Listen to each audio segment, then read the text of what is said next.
Pak Esra, ketika kita berbicara tentang keselamatan, berarti bicara tentang iman, di mana kita harus mengakui Yesus adalah Tuhan dan Juru Selamat. Nah, bagaimana konsep keselamatan ini dapat diberlakukan bagi mereka yang hidup dalam perjanjian lama, yang mana mereka belum mengenal Yesus? Mohon penjelasannya Pak Esra, terima kasih. Semua orang harus percaya Yesus dulu baru selamat. Bagaimana dengan orang perjanjian lama yang sudah mati tapi Yesus sendiri belum lahir? Bagaimana mereka bisa selamat? Yesus memang belum lahir, tapi Yesus sudah dinubuatkan. Yesus sudah dimunculkan dalam bentuk gambaran-gambaran. Saudara lihat Yesus waktu bilang begini, dia menjelaskan kepada murid-murid, harus digenapi segala sesuatu yang telah tertulis tentang aku dalam kitab para nabi, Mazmur. Berarti semua kitab perjanjian lama itu sudah bicara tentang Yesus. Yesus sudah dimunculkan sejak awal. Coba Kejadian 3:15. Ini Tuhan hukum ular ya di Taman Eden. Aku akan mengadakan permusuhan antara engkau ular dengan perempuan ini, antara keturunanmu, keturunan ular atau iblis, dengan keturunannya, keturunan perempuan. Keturunannya akan meremukkan kepalamu. Saudara, aneh sekali ya, di dalam hukuman kepada iblis ada berita baik, bahwa kepala iblis akan diremukkan oleh keturunan perempuan. Kata keturunan di situ di dalam bahasa Ibrani ditulis dalam bentuk tunggal, berarti bukan keturunan-keturunan tapi hanya keturunan, dan ditulis dalam bentuk maskulin, laki-laki, berarti bukan keturunan dari seorang perempuan. Keturunan perempuan yang adalah satu orang laki-laki, dia yang akan meremukkan kepala. Ini nubuatan terhadap Yesus Kristus. Makanya para ahli menyebutnya ini sebagai proto-evangelium, Injil mula-mula, atau the Gospel of Genesis, Injil Kejadian. Nanti kita bisa lihat juga Abraham, Ishak, Yakub. Saya pernah bikin khotbah Kristus dalam kitab Kejadian, lalu merancang khotbah Kristus dalam kitab Keluaran, Kristus dalam kitab Imamat, rencana Kristus dalam kitab Kejadian sampai Kristus dalam kitab Wahyu. Semoga Tuhan Yesus belum datang supaya bukunya selesai. Itu panjang, kan? Nah, kalau begitu Kristus sudah dibicarakan dalam zaman perjanjian lama, maka orang-orang perjanjian lama harus percaya kepada Kristus, tapi percaya kepada Kristus yang akan datang. Saudara percaya Yesus mati buat saudara? Yesus mati buat saudara kapan? Kapan Yesus mati? 2000 tahun yang lalu. Waktu 2000 tahun yang lalu saudara sudah ada belum? Belum ada. Tapi saudara bisa percaya Yesus mati 2000 tahun yang lalu untuk saudara. Artinya kuasa salib Kristus bergerak dari 2000 tahun yang lalu, dari Yerusalem sana sampai Manado, sampai 2025. Kalau kuasa salib Kristus bisa bergerak dari 2000 tahun lalu sampai sekarang, kenapa kuasa salib Kristus tidak bergerak ke belakang? Saudara, Musa itu hidup 1500 tahun sebelum Yesus lahir.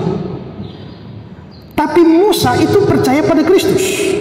Lihat Ibrani pasal 11 ayat 24-25. Karena iman, maka Musa setelah dewasa menolak disebut anak putri Firaun.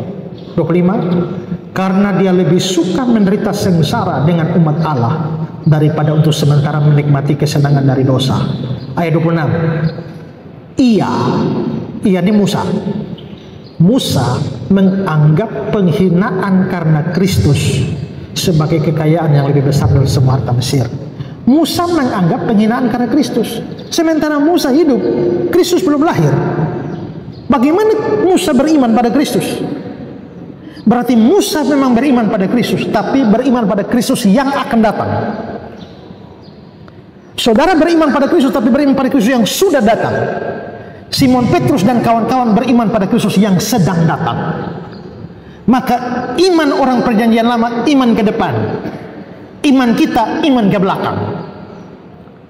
Kalau begitu, orang hidup pada zaman perjanjian lama atau zaman perjanjian baru, semua harus percaya kepada Kristus.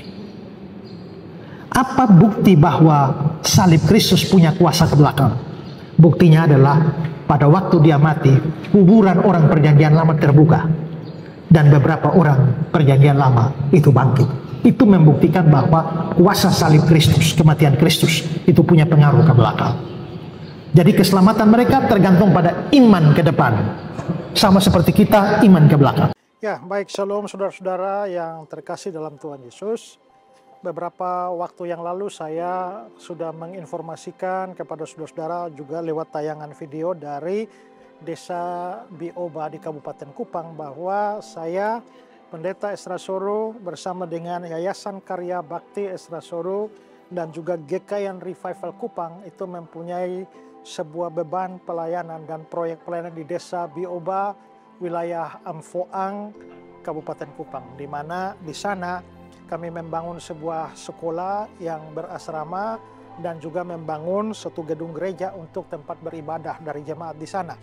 Dan puji Tuhan bahwa gedung sekolah tersebut sudah selesai dibangun dan sekarang sudah dipakai, yang dipimpin oleh Bapak Pendeta Daniel Sobekom. Dan juga seperti saya beritahukan kali lalu bahwa kami berusaha juga untuk menyediakan tempat berbakti buat jemaat Tuhan di sana. Dan puji Tuhan karena respon saudara-saudara dan banyak di antara saudara-saudara juga yang memberikan donasinya, sehingga akhirnya gedung gereja ini sudah mulai dibangun dan ya boleh dibilang sekitar 70% sudah selesai. Sekarang ini kalau saudara melihat gambar-gambar ini adalah tampilan dari gedung gereja yang sudah dibangun. Lalu juga sekarang lagi mau upaya untuk pengerjaan atap gereja. Nah, kita berharap bahwa ini segera selesai sehingga menjelang musim penghujan di tahun ini gerejanya sudah rampung sehingga jemaat bisa beribadah dengan baik. Nah, beberapa waktu yang lalu pada musim-musim hujan kita lihat bahwa jemaat hanya beribadah di bawah tenda-tenda saja. Tapi kami berharap bahwa sebelum musim hujan lagi, gedungnya sudah selesai, jemaat di tempat ini bisa berbakti dengan baik. Dan karena itu, terima kasih untuk segala dukungan yang telah saudara berikan, baik dukungan doa dan juga dana. Dan kami tetap memohon saudara-saudara untuk mensupport pelayanan ini. Masih ada pengerjaan atap. Nah, saudara kalau mau ambil bagian di sini, saudara bisa silakan kirimkan donasi saudara atau persembahan saudara di nomor rekening dari Yayasan Karya Bakti Esra Soro yang ada di bawah ini, yang akan dipergunakan untuk penyelesaian finishing daripada gedung gereja ini. Sehingga puji Tuhan, masyarakat dan juga jemaat di Desa Bioba bisa mengikuti atau mendapatkan pendidikan dengan baik. Bukan hanya Desa Bioba, tapi juga berbagai desa yang lain itu akan dikerahkan untuk bisa berada dalam sekolah berasrama di Desa Bioba. Jemaat Tuhan juga bisa berbakti di sana. Nah, itu saja ucapan terima kasih dan tetap berharap dukungan baik saudara-saudara semua, bukan untuk kepentingan 1-2 orang, tapi kepentingan umat Tuhan di Desa Bioba. Tuhan Yesus memberkati.